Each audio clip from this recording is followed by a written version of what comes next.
les secrets cachés de l'adoration. Les secrets cachés de l'adoration. Vous savez, l'adoration est un moment dédié à l'Éternel. L'homme a été créé pour adorer, pour servir son Créateur dans ses desseins. Mais l'adoration spécialement, loin d'être seulement des moments de chant,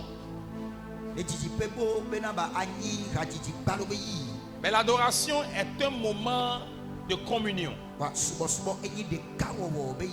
avec le Seigneur dans sa présence. C'est pourquoi vérifie que sa présence soit effective durant ton adoration. Tu peux adorer sans chanter et tu peux chanter sans adorer. De la même manière, tu peux chanter en adorant. L'adoration vient du cœur. L'adoration n'est pas le fruit des lèvres. L'adoration vient du cœur. L'adoration, c'est un moment d'abandon. Adorer, c'est dire à l'Éternel qui il est. Le célébrer. L'adorer, c'est s'abandonner à lui. Savoir qu'il est tout. Il a tout. Il peut tout. Nous l'adorons pour celui qu'il est. Qui est-il dans ta vie? S'il est ton alpha, ton oméga, s'il est celui qui te fait tout, celui qui est tout pour toi, alors tu ne dois jamais te priver de l'adorer. Amen. Dans l'adoration, des grands secrets se cachent. Les grands mystères se cachent dans l'adoration. Le ciel continue par fonctionner en nous envoyant des mystères au travers de l'adoration. Praise the living God. Au travers de l'adoration. C'est pourquoi Jésus a dit, l'adoration n'est pas seulement, ne doit pas seulement être faite en un lieu. Le lieu secret aujourd'hui, c'est en toi. Amen. Le lieu secret dans le christianisme n'est plus quelque part. Mais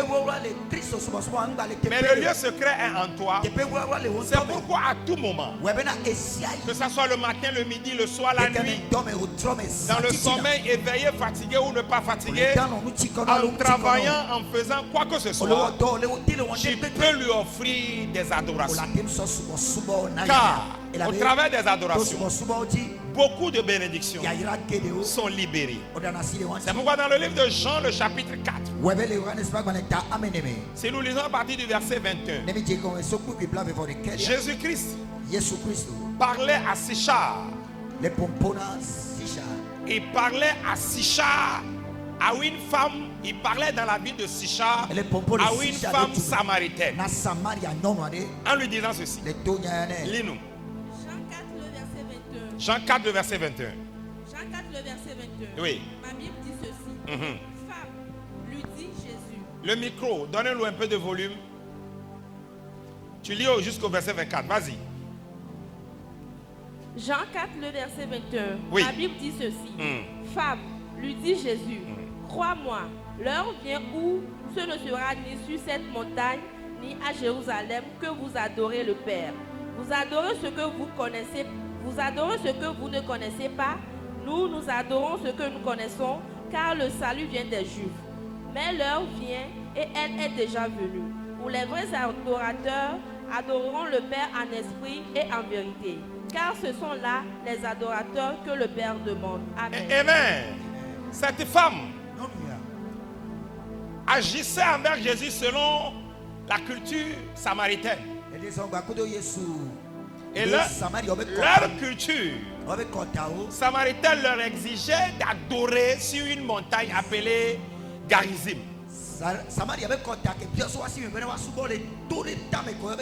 Et Jésus instruit la femme en lui disant, l'heure vient Ou ce ne sera plus en un lieu où vous devez adorer. Non. Mais l'heure vient où vous adorerez ce que vous connaissez. Parce qu'aujourd'hui, vous adorez ce que vous ne connaissez pas. Amen. Mais l'heure vient où vous adorerez ce que vous connaissez. Et l'heure vient où vous adorerez le Père. J'adore ce verset parce que Jésus a donné des précisions là-bas. Il a dit, l'heure vient où vous adorerez ce que vous connaissez.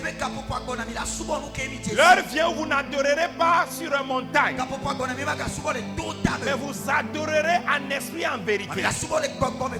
L'heure vient où vous adorerez le Père. Cela veut dire qu'avant d'adorer, il te faut connaître le Père.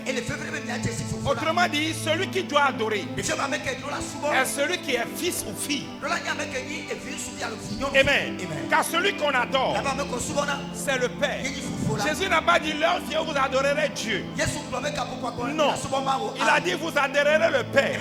Vous savez, s'il dit vous adorerez Dieu, alors il est en train de parler d'un Dieu pluriel. Car nous savons que Jésus est Dieu, le Saint-Esprit est Dieu. Mais il dit l'heure vient où vous adorerez le Père.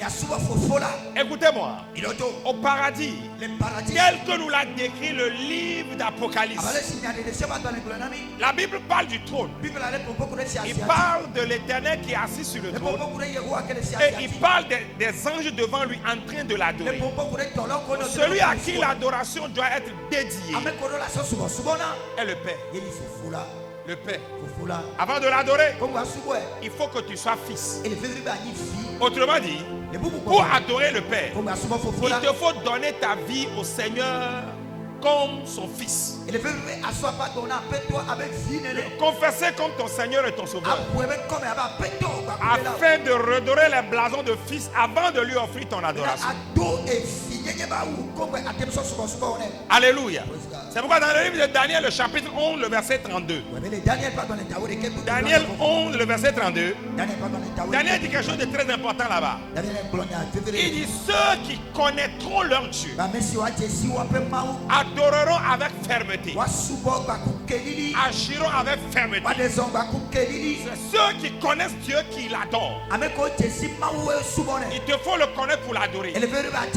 Si tu ne sais pas qui il est, si tu n'es pas son fils ou sa fille, comment peux-tu l'adorer?